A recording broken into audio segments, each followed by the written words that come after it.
ರಾಘವೇಂದ್ರ ಗುರುಸಾರ್ವಭೌಮರ ಸಂವಿಧಾನದಲ್ಲಿ ಅದು ಕೂಡ ಒಂದು ಶ್ರೀಪಾದರ ಚಾತುರ್ಮಾಸ್ಯ ಕಾಲದಲ್ಲಿ ಎರಡು ಮಾತುಗಳನ್ನ ಗುರುಗಳ ಮೂಲಕ ದೇವರಿಗೆ ಅರ್ಪಣೆ ಮಾಡುವಂತಹ ಒಂದು ಅವಕಾಶವನ್ನ ಗುರುಗಳು ಕರುಣಿಸಿದ್ದಾರೆ.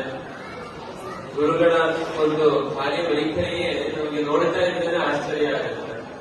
ಬೆಳಿಗ್ಗೆ ಎದ್ದಾಗಿನಿಂದ ಎಷ್ಟು ಸಾವಿರ ಲಕ್ಷ ಭಕ್ತರು ಬರ್ತಾ ಇದ್ರು ಕೂಡ ಅವರಿಗೆಲ್ಲ ಅನುಗ್ರಹವನ್ನು ಮಾಡಿ ಆಮೇಲೆ ಭಿಕ್ಷೆ ಎಷ್ಟೊತ್ತಿಗೋ 3ಕ್ಕೋ 4ಕ್ಕೋ 5ಕ್ಕೋ ಆಗುತ್ತೆ.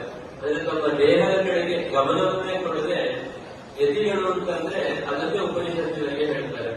ವೇದಾಂತ ವಿಜ್ಞಾನ ಸುನಿಶ್ಚಿತಾರ್ಥ ಸನ್ಯಾಸ ಯೋಗ ಯತಯ ಸಿದ್ಧ ಸತ್ವ ಅಂತ. ನಮಗಿನ್ನ ಯಾವಾಗ್ಲೂ ನಮ್ಮ ದೇಹದ ಕಡೆಗೆ ಹೊಟ್ಟೆ ಕಡೆಗೆ ಗಮನ ಇರುತ್ತೆ, ಅವರಿಗೆ ದೇಹದ ಕಡೆಗೆ ಗಮನವೇ ಇರೋದಿಲ್ಲ. ಹಾಗಾಗಿ ಅವರಿಗೇನಿದ್ರು ಬಂದಂತಹ ಭಕ್ತರು ಅವರ ಕಷ್ಟಗಳು ಅವರಿಗೆ ನಾನು ಅನುಗ್ರಹ ಮಾಡಬೇಕು ಅಂತ ಅದಕ್ಕೋಸ್ಕರ ತಾವು ತಮ್ಮ ಜೀವನವನ್ನ ಉಳಿಸಾಗಿಟ್ಟಿದ್ದಾರೆ. ಅಂತಹ ದೊಡ್ಡ ಜ್ಞಾನಿಗಳು ರಾಯರ ವಿಶೇಷವಾದ ಸಂವಿಧಾನ ಇರೋದ್ರಿಂದ ಮಾತ್ರ ಇಂತಹ ಕಾರ್ಯಗಳು ಸಾಧ್ಯ ಆಗುತ್ತೆ.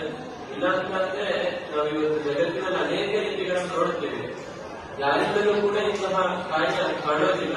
ಆದ್ರೆ ಪೂಜ್ಯ ಶ್ರೀಪಾದರು ಅವರು ಮಾಡುವಂತಹ ಜ್ಞಾನ ಕಾರ್ಯಗಳಿರ್ಬೋದು, ಸುಧಾಕರ ಪಾಠ